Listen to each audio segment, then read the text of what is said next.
This is a special presentation from the Brighton Central School District.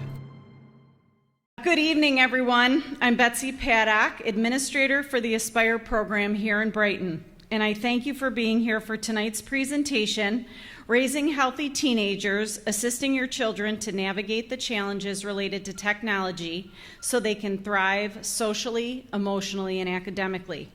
This is the second presentation in this year's Parent University series, and we are so fortunate to have Tom Kersting with us to share his expertise on this critical topic. Before we get started, I'd like to take a moment to thank a few key contributors who have made tonight possible. A special thank you to the members of the board of the Brighton Education Fund for their financial support. Without their generosity, this presentation would not have happened. I would also like to thank the PTSA for their partnership and their support for Parent University, Eric Gruner and Jack Whitmer for their technology support, and Dan Goldman, our District Communications Director, for always keeping families in the know. Finally, I express my sincerest gratitude to the building principals, district leadership, and our Board of Education for their support as well. It takes many minds, hearts, and hands to do this work, and you are the engine that makes it all go for our students, families, faculty, and staff. Now let me introduce our esteemed speaker. Mr. Tom Kersting is a nationally renowned psychotherapist, best-selling author, and television contributor. His works include Disconnected, How to Protect Your Kids from the Harmful Effects of Device Dependency, and Raising Healthy Teenagers, Equipping Your Child to Navigate the Pitfalls and Dangers of Teen Life. In addition to his writing, Tom is a regular guest expert on many national television, news, and talk shows, where he shares his insights and advice on parenting, relationships, and wellness. He is also a highly sought-after speaker who lectures across the country, offering practical strategies to help families and communities thrive in today's complex world. I had the opportunity to hear Tom once already when he spoke to our students at the middle school and our faculty, and I know that being here tonight is not going, it's going to be totally worth your time. So thank you for coming out, and please join me in giving a warm welcome to Tom Kersting.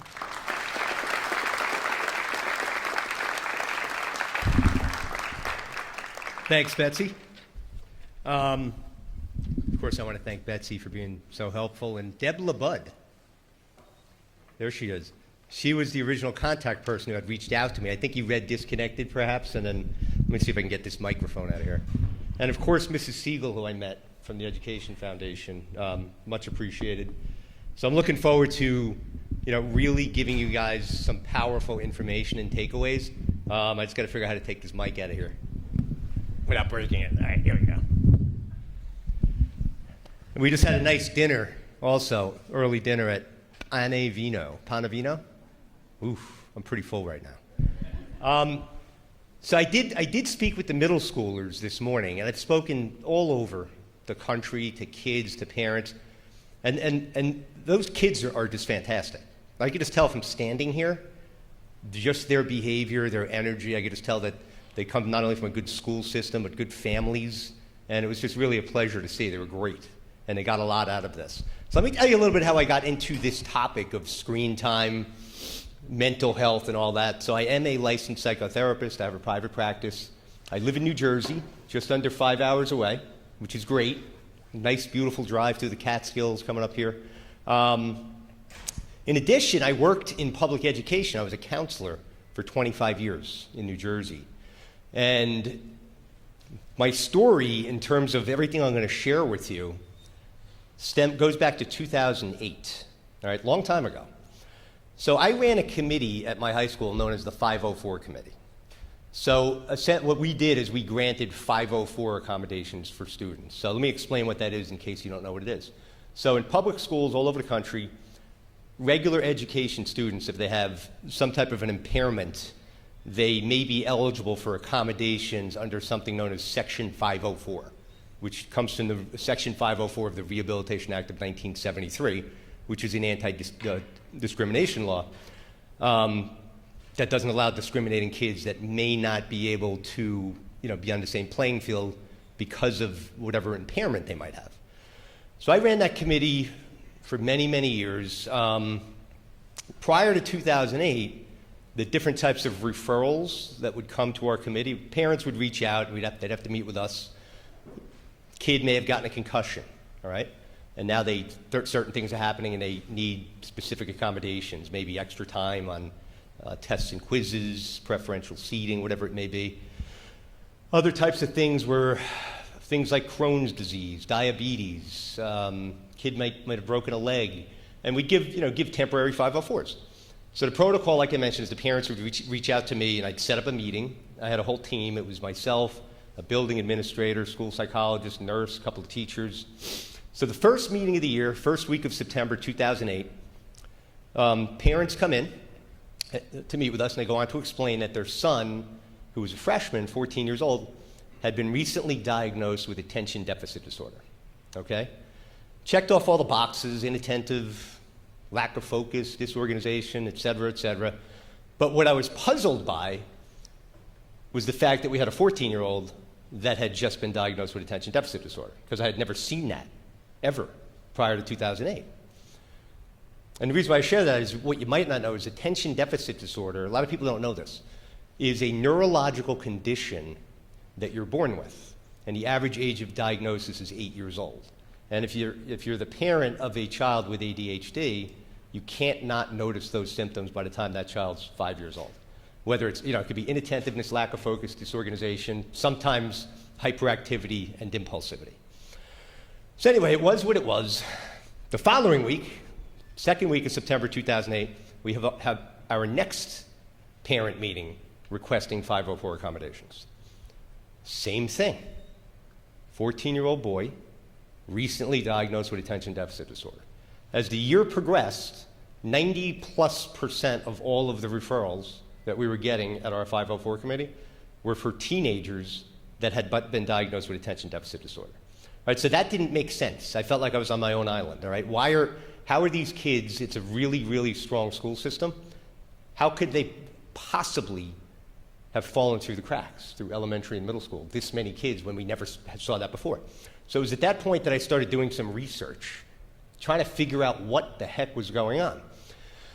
And I came across a study by a renowned physician out of UCLA who's a professor and a medical doctor by the name of Gary Small. A year or two prior to 2008, Gary Small and his research team conducted this research study called Your Brain on Google. And basically what they were doing, because again, this is 2008, they were just trying to figure out, all right, everybody's on the internet, and et cetera, like what is this doing, what's happening in people's brains while they're on the internet?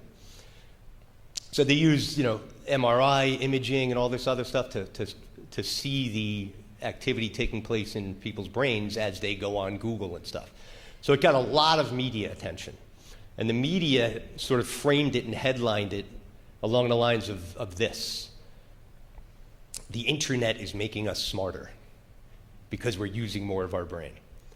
But the researchers in his study did not see it the same way. And what really caught my attention was one of the researchers in the study coined a term that he referred to as acquired attention deficit disorder. It's not an official term, but what he meant by acquired ADHD is that they estimated, these experts, that around 70% of kids that are diagnosed with ADHD at an older age, like 14 years old, don't have ADHD. They have the symptoms of ADHD. And the reason why they have the symptoms of ADHD is from something known as brain neuroplasticity. And I'm going to explain that in a moment. During that time, when I was doing all this research, an organization known as the Kaiser Family Foundation, you may have heard of them, came out with in 2008 with their second national survey on media use, digital media use, among kids between the ages of 8 and 18. The first one they conducted was 4 years prior, in 2004. And the research, it just included 4 things, digitally related: television watching, computer use, video game playing, and portable music listening devices. So after they surveyed kids in that age group throughout the country, the results came back, in 2004, and it revealed that the average kid back then was consuming 6.5 hours per day of those things, right? It's a lot. 2008, 4 years later, rolls around, and they were hesitant, they were reluctant to even do the survey again because they felt that that number couldn't go up. There's just not enough hours in the day. They felt they had reached a ceiling. They did it again anyway in 2008, and the number went from 6.5 hours per day in 2004 to 7 hours, 38 minutes per day in 2008. So an hour and 8 minutes more. Anybody want to take a guess at what caused that escalation from 04 to 08? Two things. YouTube and Facebook came out. And that accounted for that number. You look at recent studies, it's estimated that the average kid is spending between 8 and 9 hours per day. All right, and that's because now you have everything in your pocket, right? And in these studies, kids that are considered excessive users of this stuff are spending 13 hours per day. So what is this brain neuroplasticity? Well, let's talk about that. Let me move my paper here first. All right, if you look up at that image up top of that head, those sort of tree branch looking things, those are called neural pathways. So those are the electrical impulses that we have in our brains. And each one of them plays a critical role for what it means to be a human. So you need a strong pathway to be a good communicator. You need another pathway, maybe the pathway that you need to be able to adapt to certain situations or to overcome certain adversities. All the things that we need on a day-to-day basis as human beings, being a good listener, you name it. Now, neuroplasticity is the following. It's actually the greatest breakthrough in modern-day psychology. And it's not bad. It has a lot of good purposes, the brain. In this case, it's not that good. So essentially what it is this. Any human being that is engaged in any activity that's considered highly stimulating for 3 hours or more per day, what the brain will do is it will grow new neural pathways to assimilate to and adapt to that environment. And we know that our kids aren't spending 3 hours per day. They're spending triple that in the most highly stimulating environment. All right, so it's changing their brain pathways. And that might sound a little frightening, but there's something that's a bit more frightening, and it's called neural pruning. And what neural pruning is if there's a pathway that is either underutilized or not utilized, the brain will naturally weaken that pathway or prune away that pathway. So what I've noticed anecdotally over the years is, kids, it's different now, right? They have a more difficult time coping with certain situations than previous generations. That's neural pathway. Communication, and again, this isn't all kids, it's just more than ever. Just the ability to communicate and make appropriate eye contact and pick up on the nuances of communication are reduced. And that's a pathway issue right there. All these things are quite important. Now, hold on, I want to show you something else. So now, let me back up here. So around 2012, we started to see a new impairment coming into my 504 committee, okay, that actually superseded ADHD. And this impairment that we started seeing in 2012 and has continued like a raging forest fire and hasn't stopped is anxiety. Now, 2012 is an important year. Anybody want to take a guess why I'm using 2012? So 2012 is when the modern-day weapons of mass distraction became mainstream. And if you look at all of the data, you look at the mental health data, the anxiety rate, depression, suicidal rate, all those things, if you go back, years and years ago, it's a pretty straight line. Early 2000 starts to go up a little bit. 2012 skyrockets like Mount Everest and has not stopped. And it was not, you sometimes hear people say, COVID caused the greatest mental health crisis. Mental health crisis was already here. COVID accelerated it. That's a whole other topic. So you might be wondering, all right, so what is the phone and all this stuff? What does this have to do with anxiety disorders? Well, it's complex. Number one, there's fear in everybody's minds nowadays, right? So for example, you don't see too many kids walking to school, right? And the reason is because we fear kidnappers, right? Just as an example. What a lot of people don't know is that kidnapping is at an historic all-time low, right? But the reason why we fear kidnapping is because if there's a kidnapping in the middle of rural Mississippi, we now know about it within 5 minutes, right? Where we would have never heard about it.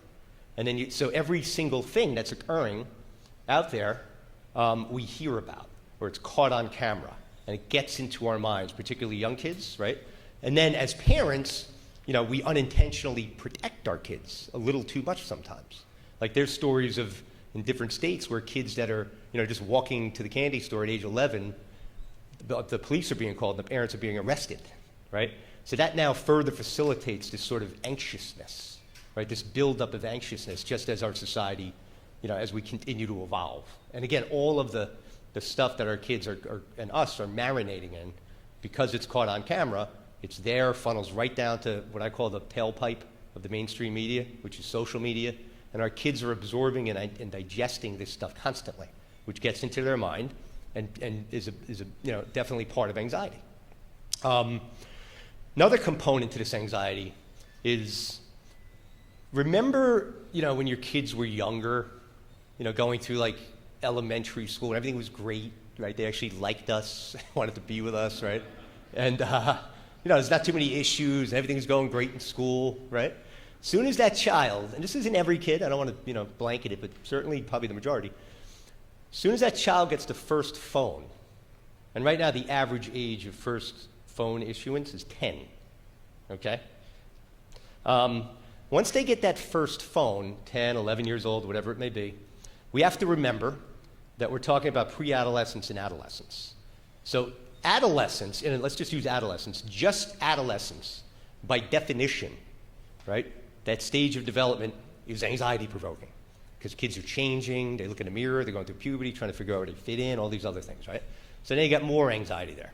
Now they get this first phone as an already compromised individual by nature of being an adolescent, and what's the first thing they do? They become friends with everyone, right? Friends, every single kid in the school they're friends with, and outside of school, right? And what they begin to do, unintentionally, through social media, is you start to view their content, their posts on TikTok, on Instagram, all these things, right? What we call the human highlight reel. So our kids, that already being vulnerable, are exposed to everybody's perfect life. How they did on the math test, how this kid did in soccer this weekend, how many points this kid scored in basketball, what kind of the vacation they were on. And after time, after digesting this stuff over and over again, the eventual mindset that sets in is along the lines of, everybody else's life is so wonderful. My life really stinks. So that now complicates the mental health, triggers some depression in many cases and anxiety. And on top of this, once they get that phone, remember everything was great before that? What starts to happen now is mom and dad are on a daily basis, put the phone away, come pay attention, put the phone away, put the phone away. Grades can oftentimes start to fall behind, which causes more conflict in the house. Always put the phone away. So we have households now where, the majority of households, where there's literal bickering and arguing almost on a daily basis. So now that the temperature in homes across the country, instead of being a calm, nice, pleasant household, can be very hostile, very anxious, which is very contagious. So you got all of these layers, right? And then after spending a lot of time viewing everybody else's perfect highlight reel, what's the next part of this? Well, the next part of this is that our kids want in on the action. They want to be noticed too. So they start posting their own content, videos, photos, all these other things, not because they're aspiring photographers and videographers, because they want attention. They want feedback, right? They want to be noticed. Likes, streaks, followers, all that stuff, right? And I call it cyber self-esteem. And when I was talking to the kids, I always do this when I speak to kids. So first of all, self-esteem, right? The important word there is self. So self-esteem is how I feel about me. It's not how others feel about me. It's not how others are liking or it has nothing to do with that, right? but our kids don't realize that. So it comes from self, right? It comes from within, essentially. That's what self-esteem is. So when I speak to the kids, when I start at this part of the lecture, there'll be some kids in the front row, and I'll ask one of the kids, I'll say, who are you? And I know what the kid's going to tell me. Predictably, they tell me their name. Oh, I'm Kim. Hey, Kim. And I go to the next kid, they tell me their name, I go to the next kid. Then I ask one of those kids to ask me who I am. And one of the kids will say, who are you? And then I'll say, I'm not Tom Kersting. That's just the name my parents gave me. And let me explain who I am. And I go on to tell the kids that I am a caring, loving, spiritual, compassionate, confident, motivated, blah, blah, blah person. And then they all look at me like I have two heads, right? And I explain to them the reason why I'm sharing that isn't because I'm trying to, pat Tom Kersting on the back. I'm sharing that, and I explain to these kids, is because every one of them is all of those things as well, but you don't know it. So what I explain to your kids, and I'm going to explain tomorrow too, is I gave them an exercise that I want them to do. 10 or 15 minutes a day, all right? And what I explained to them, that I insist that they do this, is to sit in silence for 10 or 15 minutes a day, all right? Because the kids now, when you look at all the research now, they're on their devices. They're never not on their devices.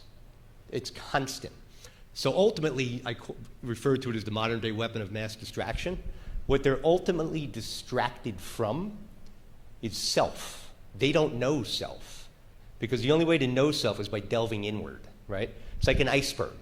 The 10% of the iceberg is above the surface, right? And the rest is below the surface. And our kids are living in an external tip of the iceberg way. And they don't know self. So in order to know self, you have to begin the process of knowing self in order to unearth that buried treasure. All of those powerful things I mentioned, the confidence, the love, the gratitude. So what I explained to them, I said, if I were to tell all of you kids to enter the silence for 10 or 15 minutes a day, you're going to go crazy because you've never done it before. And your subconscious mind rips off 60,000 thoughts a day. So I gave them an easier way, an easier starting point. So what I implored them to do for 10 or 15 minutes a day is to unplug everything around them, find a spot where they could sit for 10 or 15 minutes in silence and just practice something known as attitude of gratitude. So essentially what I want them to do is just for 10 or 15 minutes, just take inventory of everything that there is to be grateful for. Family, friends, right down to the shoes on our feet. Because that's not something we ordinarily do. We take a lot of things for granted. And by doing so on a daily basis, over time, what you're now doing is eliciting a very powerful force within ourselves, which is what gratitude is. Very, very powerful, all right? There's nothing weak about it. And what that leads to, over time, if they start practicing this, you start getting used to this silence. And you start getting to know oneself. And you start to bring forth all of those qualities that make you invincible. Invincible in a sense where there's nothing anybody could say or do that's going to penetrate you. It'll be like a human shield deflecting off of you. So that's what I explained to the kids, because it is true. I mean, we're never here, present somewhere else. I remember years ago, when our kids were young, we went to this indoor water park over the winter in Pennsylvania. So it was my brother, my nephew, his son is 23, my son's 21, so they were probably like 10. And my brother had one of those waterproof GoPro cameras. And he was all excited because his son Michael, he was going to be at the bottom of the slide, and Michael was going to come down and he was going to capture this whole thing. So Michael comes down the slide, my brother's got it, and I said to my brother, I said, did you capture the moment? And he goes, yep, I sure did. And I said, do you realize that by capturing the moment, you missed the moment? And that's kind of my point. That's where we're at right now. All right, let me see where I'm at here. So the cyber self-esteem. So here's another thing. FOMO, you've probably heard of that, fear of missing out. So my final year, 5 years ago when I was working at the high school, I did a survey over the course of the school year with 100 students. And these were all students who knew me and trusted me. And it was just, random. Over the course of the school year, a kid would come to my office that I knew, and I'd say, hey, listen, I'm doing a survey. I'm going to ask you a question. Please be 100% honest with me, and it's not going to leave here. I'm not going to call your parents. So 100 students over the course of that year, and I asked them the following question. I asked them, I said, what time do you go to sleep on school nights? And 92 or 93 of those 100 kids told me that they went to sleep on school nights between 1 and 4 a.m. every night of the school week, and their parents had no idea. And the reason for that, we know, is because the phones are in the bedroom with them, right? Did you guys ever lie to your parents? I think we all have. They can't, these are not designed for them to have control of. They're designed to control our kids. That's how they make these things, right? So as a result of that, that's pretty frightening. As a result of that, what you might not know is we have a we have a sleep deprivation epidemic among teenagers in the United States, where sleep centers are bursting at the seams. So forget about all the other scary stuff I talked about, right? Let's pretend I didn't even talk about that. Just that, this sleep deprivation, that alone is enough to trigger a massive mental health crisis, because an exhausted person, particularly a young person, every day of the week is a non-functioning human. They cannot learn optimally. They cannot be in a great mood and connect with people optimally. All of that stuff. So here's my first most important tip for everybody. If your kid has a phone and that phone is allowed to be in the bedroom with them at night, no more. No more. It's going to be tough. It's a non-negotiable item, unfortunately. You're going to get flack. That's what's going to happen. And if you're fortunate enough to have a younger kid that doesn't have a phone yet, just when they do get that first phone, just set that standard. I did that with my kids. They were like obviously the last kids to get a phone, but that was rule number one. That thing is not staying in the bedroom with you at night. And because it was from day one, it was never a problem. But if you already have a kid that's a little older and has had the phone in the bedroom with them, at night for the last couple of years, and you go home and tell them that phone, they're not going to be happy about it. Not at all, but that's something there's no negotiating that. It's just a no-brainer. All right, moving forward. I want to talk next about multitasking. But before I do, so multitasking is task switching. You're watching TV, looking at your phone at the same time, playing music, doing this, doing that, right? Which a lot of us do that. We go back and forth for many different things. I'm going to talk about multitasking, but first I want to show a video.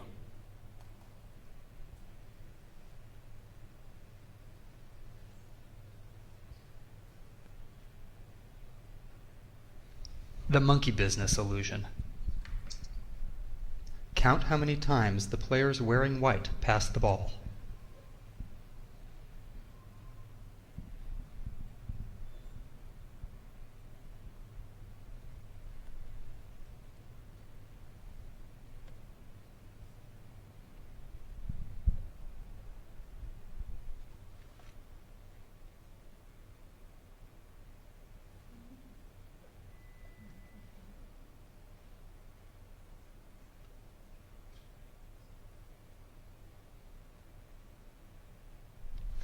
All right, how many did we get? You can start shouting it out.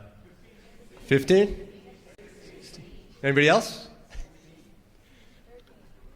All right, let me continue the video. The correct answer is 16 passes. All right, how many people got 16? How many got something other than that? So 50% of us in here are dishonest. Is that what you're telling me? No, okay. All right, let's continue. Did you spot the gorilla? Raise your hand if you spotted the gorilla. All right, raise your hand if you did not. Okay, let's continue. For people who haven't seen or heard about a video like this before, about half missed the gorilla. If you knew about the gorilla, you probably saw it. But did you notice the curtain changing color or the player on the black team leaving the game? Anybody see any of those things? Okay. All right, let's continue. Let's rewind and watch it again.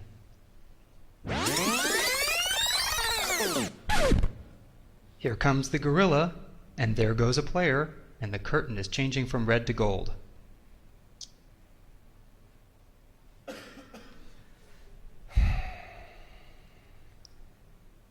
All right, so You're not really supposed to see the gorilla, by the way, right?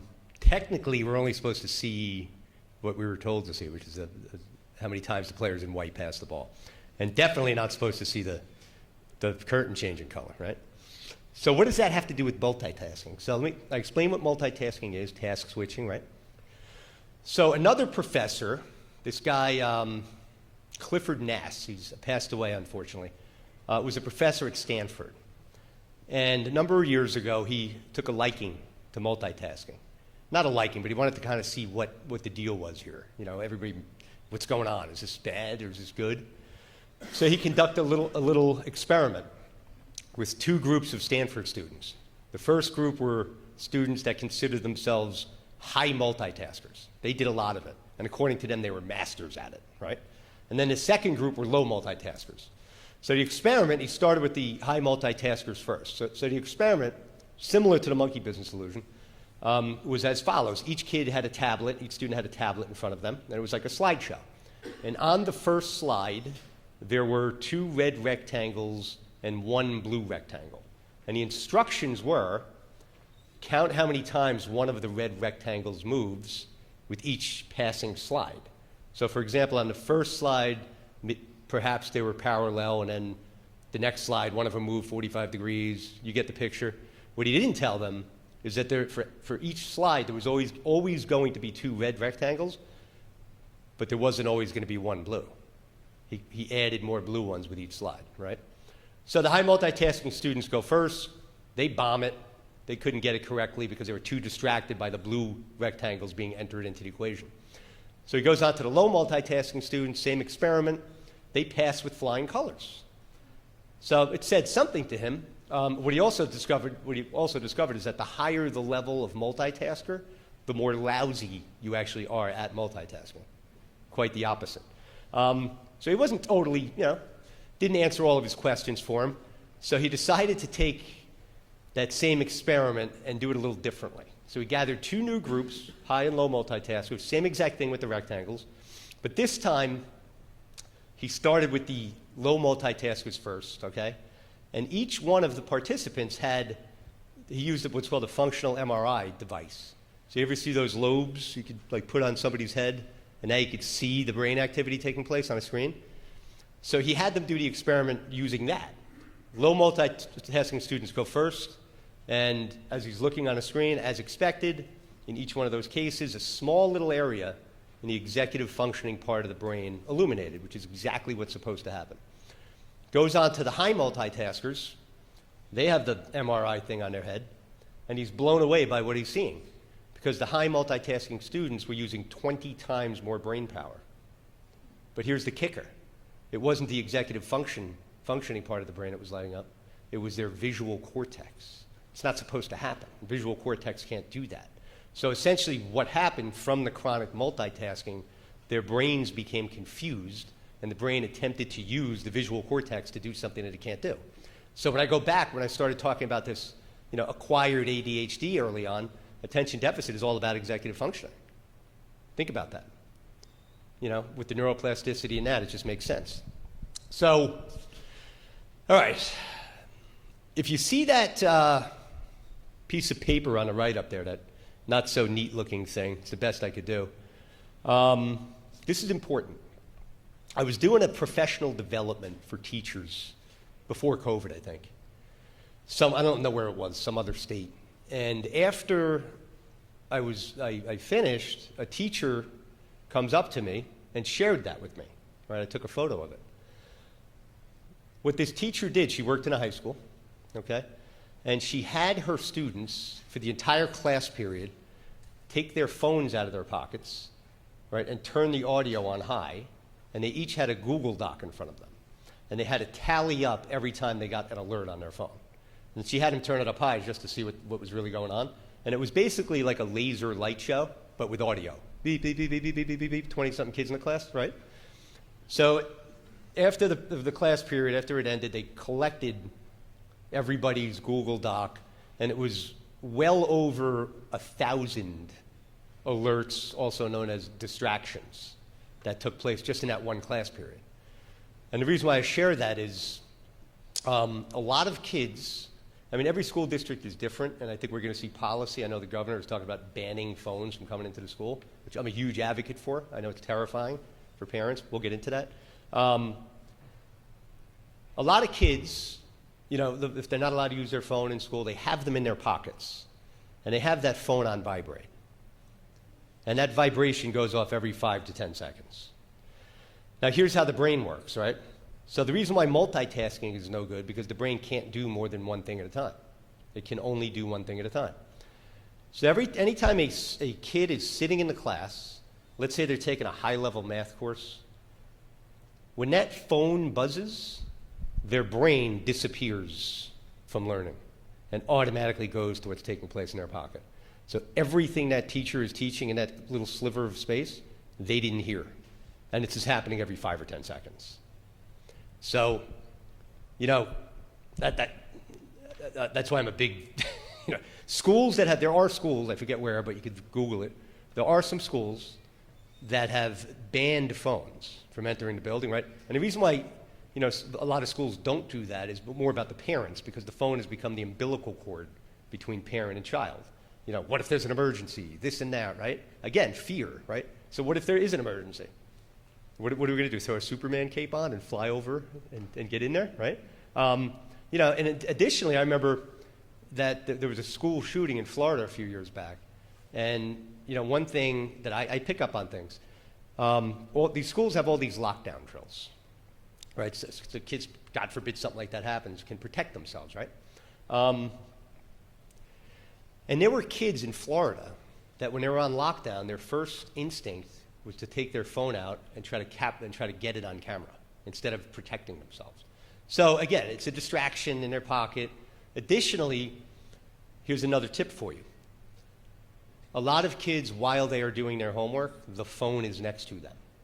And they're going to say to you, oh, I need it, which is 90% of the time not true. When that phone is next to them and they're doing their homework, a couple of things can happen. It's going to take them way longer to do their homework, and it's a major distraction. So if you talk to a veteran English teacher that's been around for a long time, a 5-paragraph essay in like 1990-something was a lot different than it is today. So you can't, if a child has a 5-paragraph essay to do, and they're getting distracted every 5 or 10 seconds, you cannot put out a quality 5-paragraph essay. Because writing is, you go deep. You're like in hypnosis when you're writing, and that's where all the creativity and stuff comes from. You know, you get immersed in that. And as soon as you get distracted, you're now back to square one. You're right back to square one, and it's happening. It's like fragmented thinking. So, best thing you could do for your kids when they're doing their homework is don't let them have their phones next to them, and don't let them do it you know, I know they can go off on the laptop or whatever too onto other sites. Best thing is to have it in a central location, have them do their homework in the kitchen or something, so that you could pull like a JAWS and circle around them every so often and see what they're doing. That's the best thing to do without the phone next to them. All right, so we're going to get into some other stuff here. Gaming. Video gaming. Raise your hand if you think gaming is addictive. Wow, that's a lot of hands. Okay. Well, you're right. So about 5 years ago, the World Health Organization officially recognizes gaming disorder as a clinical diagnosable condition. So I can diagnose a kid with a gaming disorder. And so how is that? How is it addictive? What happens? We're going to talk about that. I'll share an example first. Several years back, I get a call at my office. Some guy, it's a father, calls me up, and he says, hey, you know, I heard about your book. I didn't know that your office is 5 minutes from my house. And he's telling me that he's got a son. He wants to bring his son in. His son at the time was 15, and the dad told me that his son is completely addicted to his Xbox, to the point where that kid, before he came to see me, had not been to school in a year. He couldn't get him to go to school. Had not been to school in a year, and Child Protective Services is knocking on their door all the time, right? So we get the kid in, and Dad comes in with the boy, and what I had in front of me was an overweight, very, very pale 15-year-old boy, because he literally had not been out and gotten any sun for even a second in over a year. He had a cholesterol level of 270. at 15 years old, and wouldn't even come up for dinner. The parents would have to bring dinner to him in the basement while he played his video game. I know that sounds crazy. It is a true story, though. So I finished the meeting. I met with the dad and him first, and then met with the boy for a little bit. And at the end, I had to pull the dad aside, and I said, listen, I think I'm pretty good at what I do, but I can't help your son.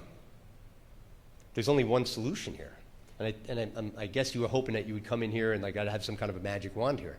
And we all know what the solution is. The solution is you got to get the sledgehammer, out of the shed and take care of business with that Xbox. You got to get the Xbox out. I mean, that's what I told the dad, right? And he knew this, but he just was very apprehensive to do it. And I explained to him that's the only way out of this, right? This isn't going to get any better. So I know, blah, blah, blah, blah. I don't know if I can. So about 2 weeks go by, and I get a text message from this father. And the text message says, I feel great. I've had enough. I finally did it. I finally got rid of the Xbox, right? And I prepared the dad prior to it. I said, if you do this, your son's going to go crazy. So I get that text message. About a half hour after that, I get a phone call from the dad.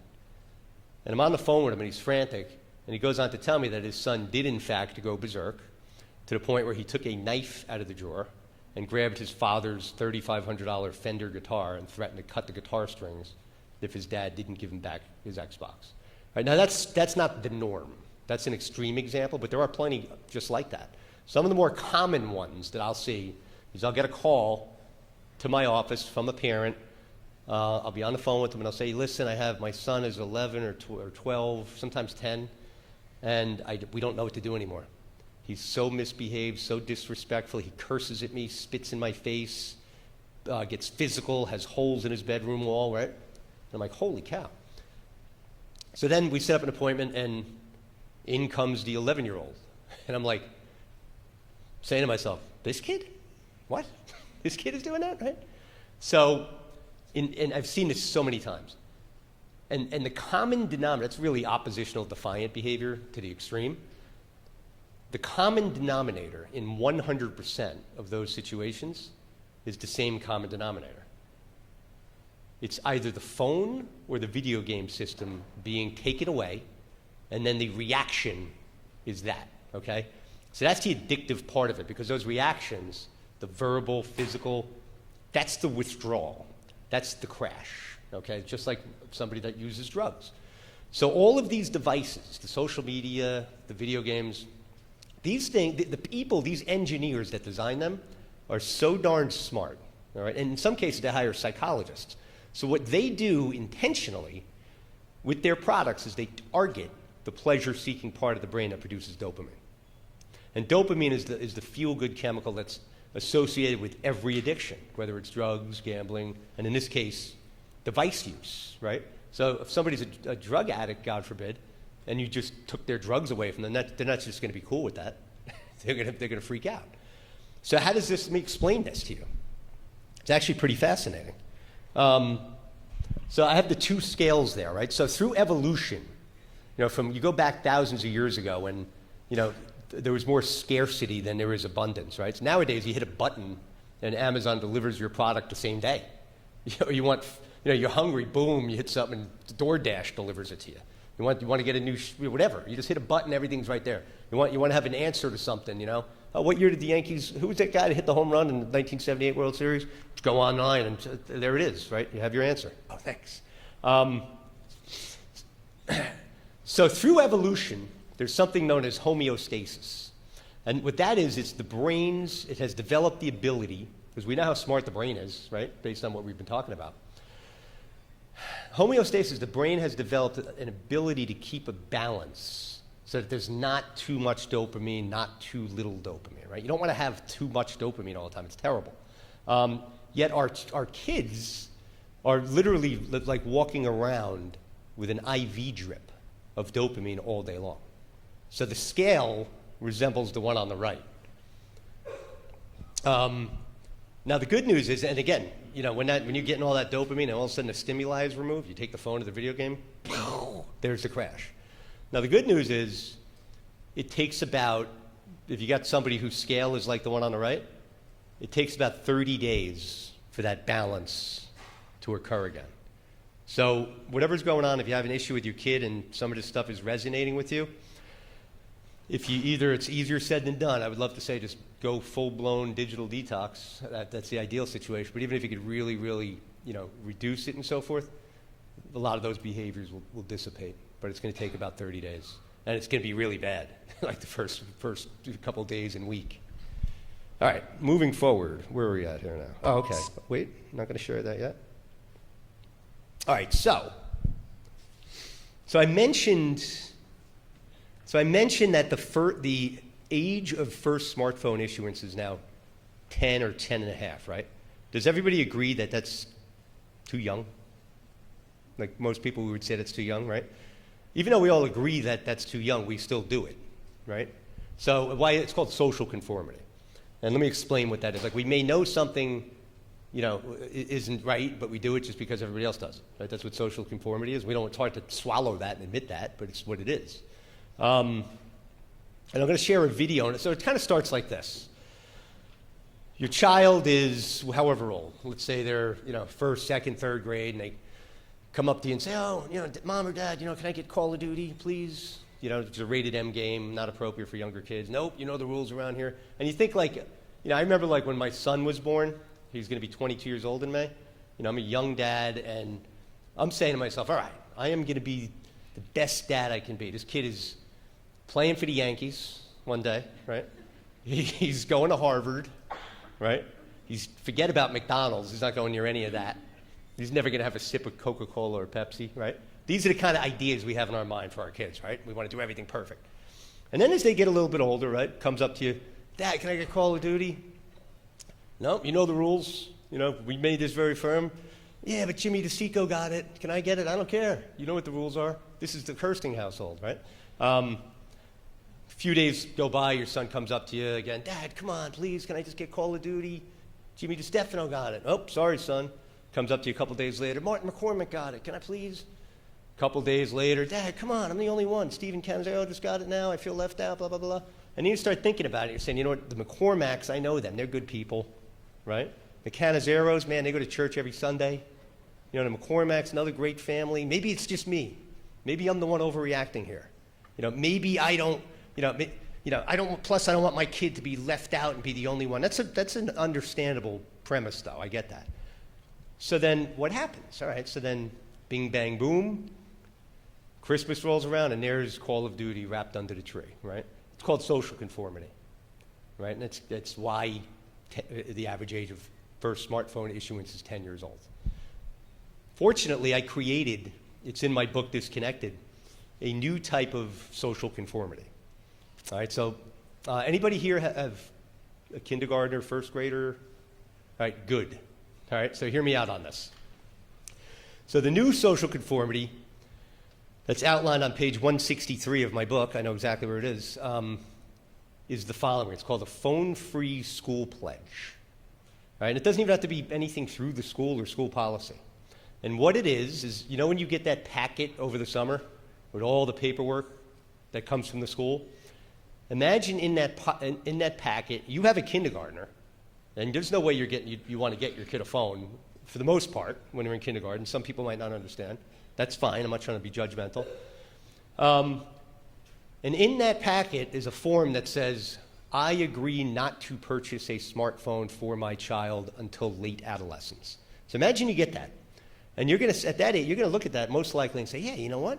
I'm definitely signing that. And then you're going to talk to your friends that also have kindergartners. Did you get that form? Yeah, I got it. How about you? Did you get it? You're going to sign it? Yep. All right, now you collectively got a whole group of people with kindergartners or first graders that have signed this pledge. And the only thing the school has to do, it doesn't really have anything to do with the school.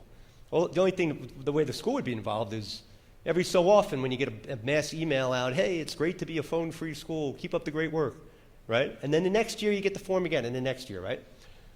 So what I'm banking on is that as time evolves, kids only want stuff because everybody else has it, right? If nobody, it's like that Stanley Cup. What? If somebody gave me a Stanley Cup, I'd chuck it out the window. Does that thing hold my water better than this? No, it's a social conformity thing, right?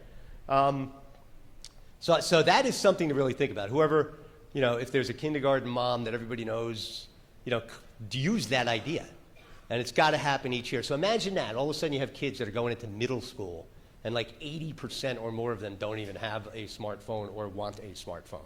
Do you have any idea what that middle school is going to? It's going to be the #1 middle school in the country. Like even, we keep hearing about potential legislation about phones not being allowed to come into schools and so forth. So there are some school districts that have done that, through a vote, Board of Education vote, where the phones aren't allowed in the building, right? And of course they're getting plenty of flack from anxious parents, I get it. But they've pulled it off, and if you got to Google it, and you'll see that schools that don't allow the phones to be in the building at all, I know schools are using the yonder cases, right, which is fine, but why not just not let them be in school? Every single metric has improved. Test scores have gone up in those schools over time that implement that. Behavioral violations and being sent to the principal and stuff like that has gone down substantially. Mental health moments have gone down substantially. Socialization has increased substantially in those schools. I'm going to talk a little bit more about that later. So it's really, in my opinion, a no-brainer. So back to this social conformity, all right? Because I know some of you are mad at me right now because I just said something that's pretty true, and we hate hearing some truths. So I want to show a video, and there's going to be some uproaring laughter too when you see this video. All right, raise your hand if you think you would have stood up. No, really? That was like, remember when Candid Camera had that elevator trick? Remember the show Candid Camera? So people, when you go in an elevator, like let's say enter here and then you turn around this way? Right, so they had like 2 or 3 people in the elevator facing this way. When they were actors.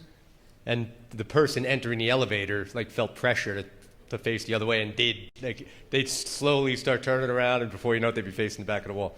All right, so a few more things to talk about here. I want to talk about some parenting stuff, okay? I'm trying to think where to start. All right, so there is a statistic. It's not a fun one. I have it cited in my book, Disconnected, with the citation to back it. Currently, in our world, in our country, the average parent spends just 3.5 minutes per week in meaningful conversation with our kids. All right, and that's like, whoa, that doesn't sound right. So part of that obviously is that we are all entirely on our devices entirely too much still. It's just a fact of the matter, right? So in fact, when you look at the definition of the word family in the encyclopedia, it kind of looks like the Brady Bunch. But it's not really like that anymore. So a typical family, take a family of 4 as an example, is oftentimes more like just 4 individuals living under the same roof on a device of some sort. The daughter might be up in the bedroom doing her thing, Johnny's in the basement playing video games, mom or dad are doing their thing, right? That's okay, but not if it's primary. It's okay. And even technology, I don't want to make it sound like technology is bad. Like, tech is great. It's kind of like, having a glass of wine with dinner, all right? That's great. Having 9 glasses of wine with dinner every night of the week, now we have a problem. So it's not really the technology itself, it's just the excessive amount of it, 8 to 9 hours a day. So parenting stuff. So, I remember, this is, God, I don't know, 5, 6, no, I'll tell you exactly when it was. February 2017. All right, so the first edition of Disconnected came out in December of 2016. So this stuff is fresh in my mind, right? I'm really trying to get, hopefully, change the world here, and everybody gets this book. So we go to Aruba for February break, right? My wife gets some deal. She does that all the time at points and this and that. So we go to Aruba, and we have reservations one night at this place. I think it's called Giovanni's. It's an Italian restaurant. It's open air. So all it is, and it's huge, probably 1,000 people could sit in this place, right? So we get to Giovanni's, and it's all families during February break. Like New Jersey has February break, and that's all it is families, kids, parents. So we get to the hostess table, and she goes, all right, yep, follow me. And of course, we got to walk like a football field length through the whole restaurant. And as we're walking through the restaurant, as I'm looking around, I noticed that every single kid in that restaurant is glued to some sort of a device, and that there's no dialogue at all between parent and child, right? And as I'm walking, I feel my heartbeat rating, right? My blood pressure going through the roof. I'm looking for the defibrillator in case I go down, right? I'm saying stuff to my wife. I'm like whispering to her, "Can you believe this?" She's like yelling at me, "Be quiet." So then we get to our table, and we're sitting down, and I'm carrying on a conversation with my wife. I'm not being judgmental. I'm just like, this stuff is like a lie. I know all this information, like all this research I've done, and it's just I'm looking at what's happening in front of me. And so I'm talking to my wife, and she's like kicking me under the table. And I noticed sitting like right here, there was a couple sitting across from each other, and their two sons who were 8 and 10, if I had to guess.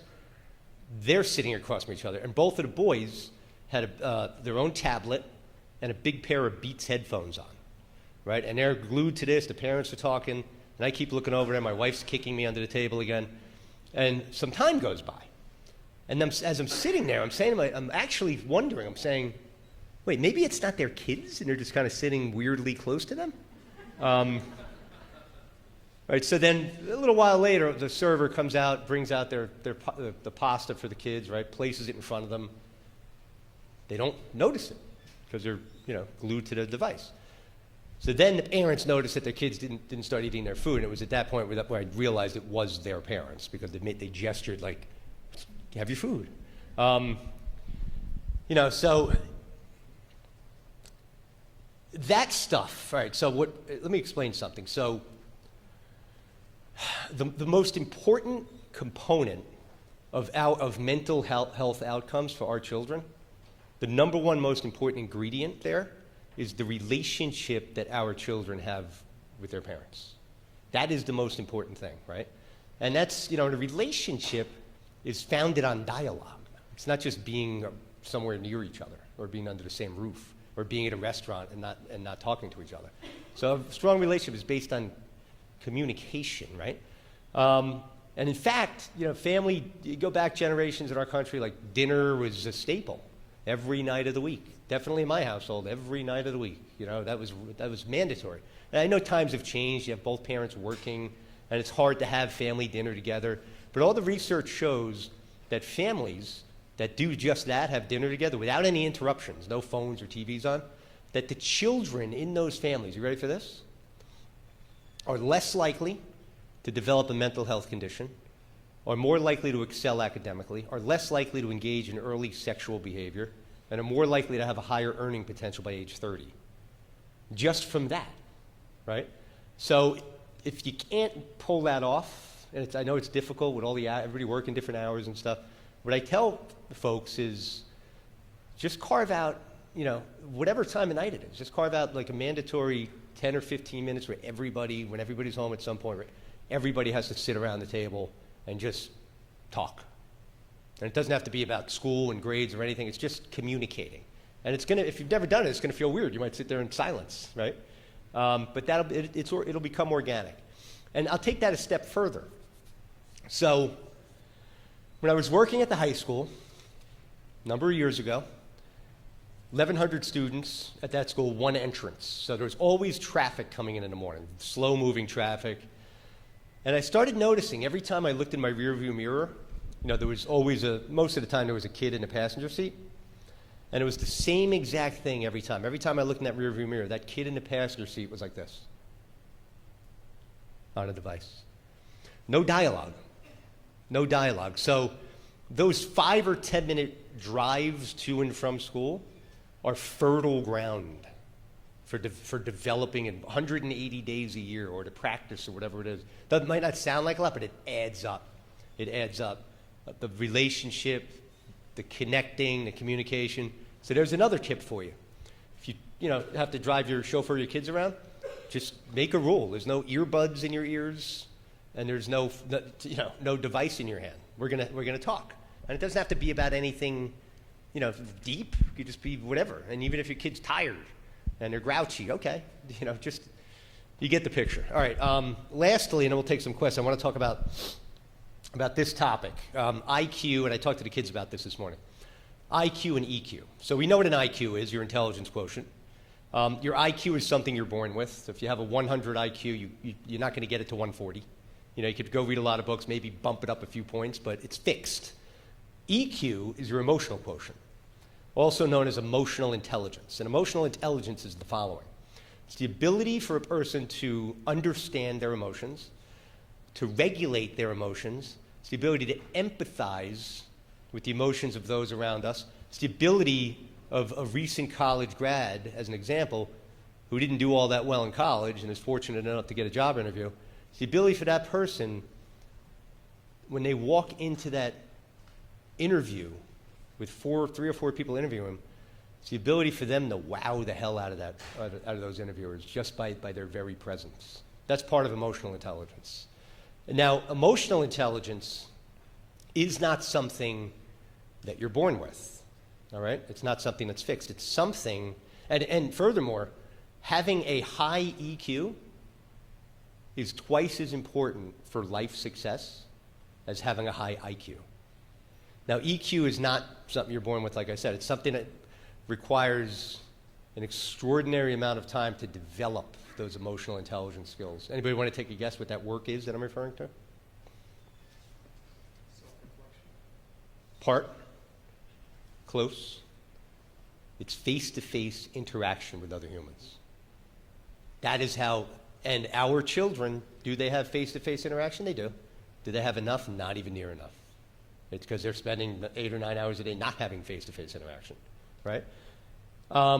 Where I live, so check this out. Where I live in northern New Jersey, there's a lot of kids that go to sleepaway camp for like 7 weeks up to Pennsylvania and stuff. A lot of kids I've had in my office over the years that I counsel, right? And when they go to sleepaway camp, they're not allowed to bring their phone.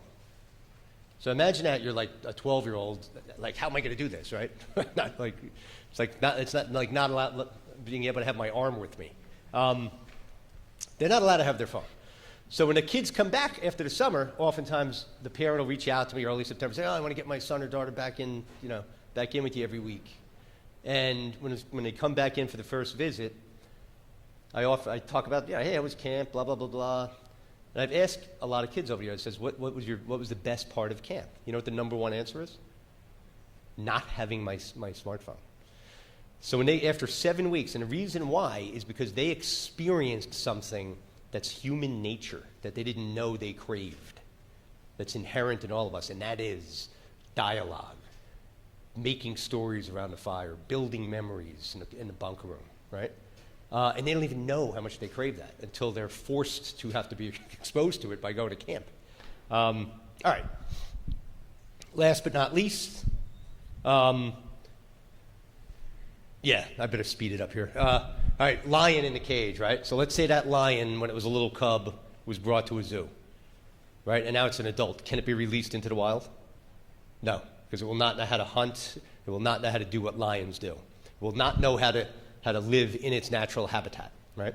And I share that for a reason, and I sure hope I'm wrong about this, but I share that for a reason. But when you think about this, if our children are living in another habitat, another world, most of their life, the cyber world, and that's what they're accustomed to, then how are we supposed to expect them, when they come out of that world and enter the real world, to not only survive, but to thrive?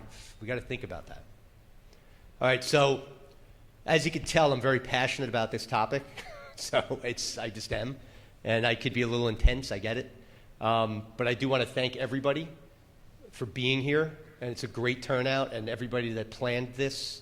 And I'm just very fortunate to be here to be able to speak to everybody. And if anybody has any questions, I'll be here. And I'm also going to I brought some books for purchase. So when we're done here, I'm going to be in that vestibule back there if you want to purchase either Disconnected or my latest book, Raising Healthy Teenagers. Any questions?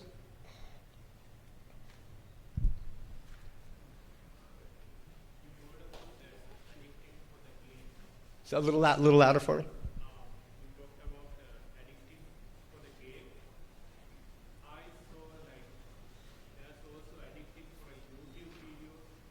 Oh yeah. That definitely, like he was asking, is it like addictive for the YouTube videos? Yeah.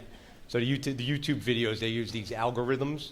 So like if you look at a video of something that's interested, they have these crawlers that now weed out everything else, and just keep pumping your brain with what you like. Yes, and that's certainly getting hits and hits of dopamine. Yeah.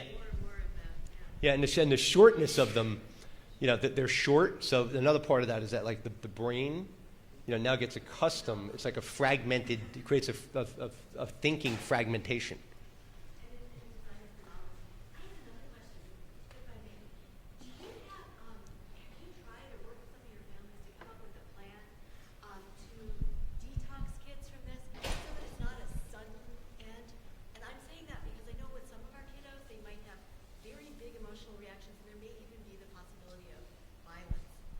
Yeah.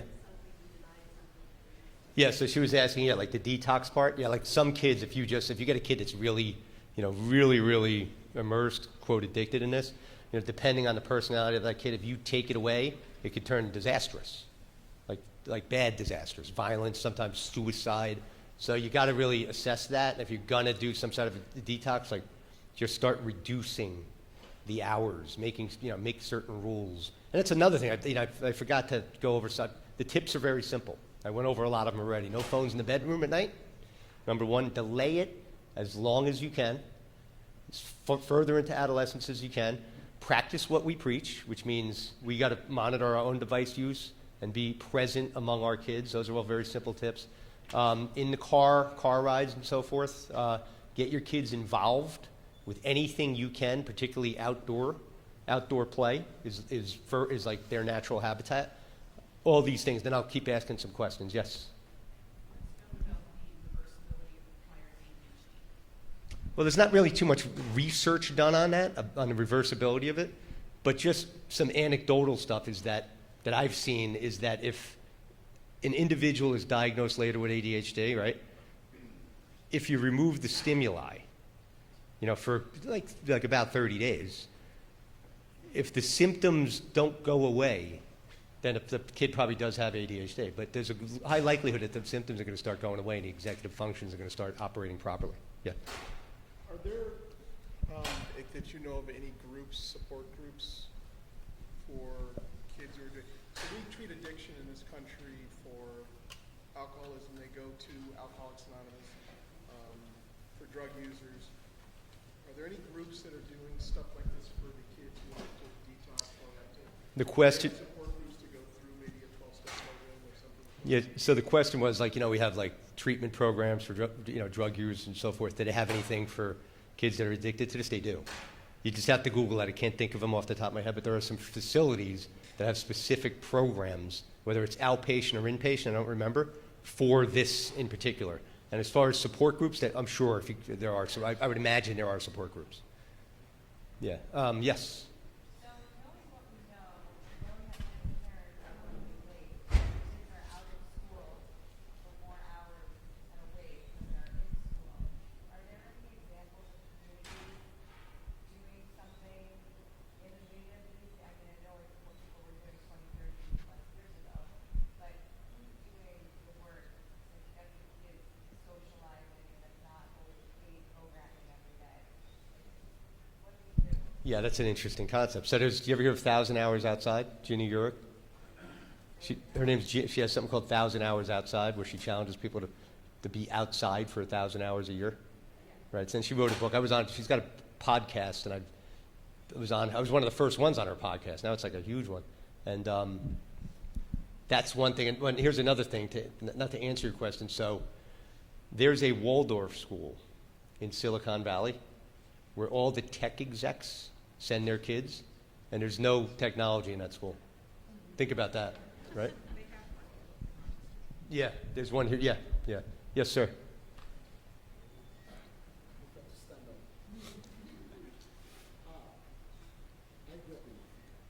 Say it again?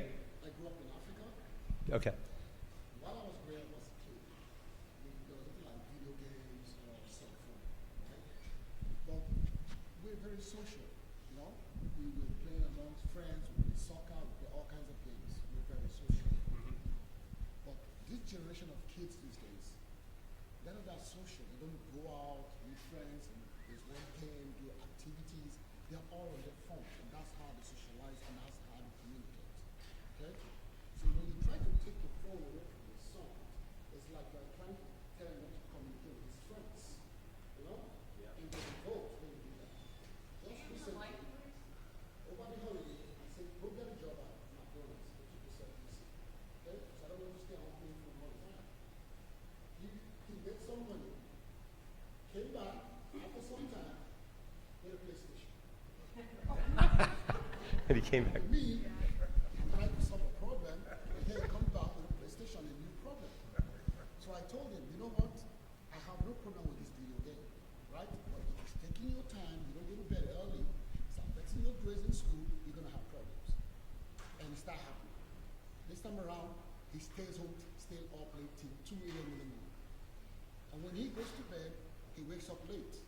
And I'm about leaving the house. Dad, can you drop me off school? I said, Mr. School Bus. You know what I did? I got the video game and smashed it into tiny little bits. And he started saying, this is getting worse. It's not getting better.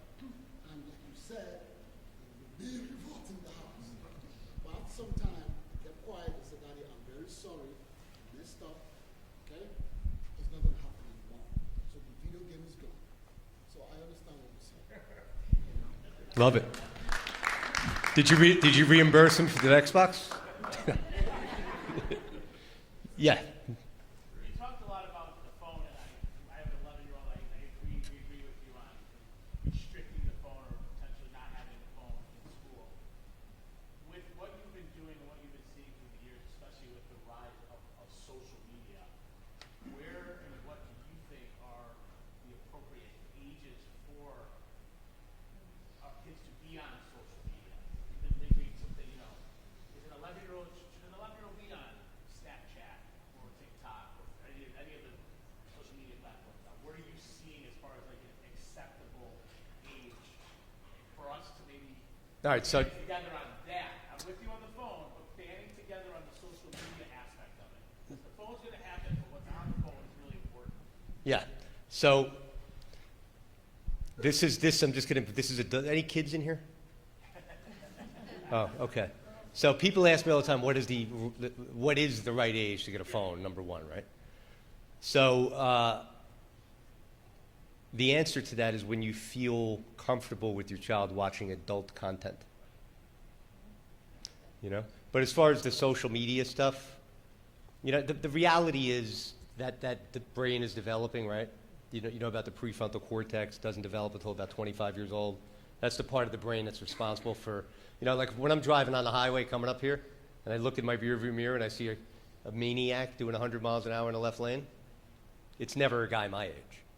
It's always like in somebody between the ages of 17 and 25, because their brain doesn't process risk, what the consequences are of certain things, right? Yet we equip them with these devices that are just, it's like, I look at it like letting your little toddler, dropping them off in the middle of the Adirondack Mountains without a compass and saying, all right, find your way out,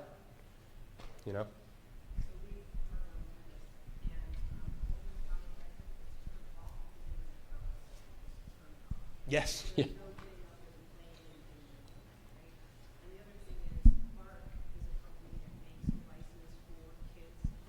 you give her the microphone so we can hear her, please? Yeah. Go.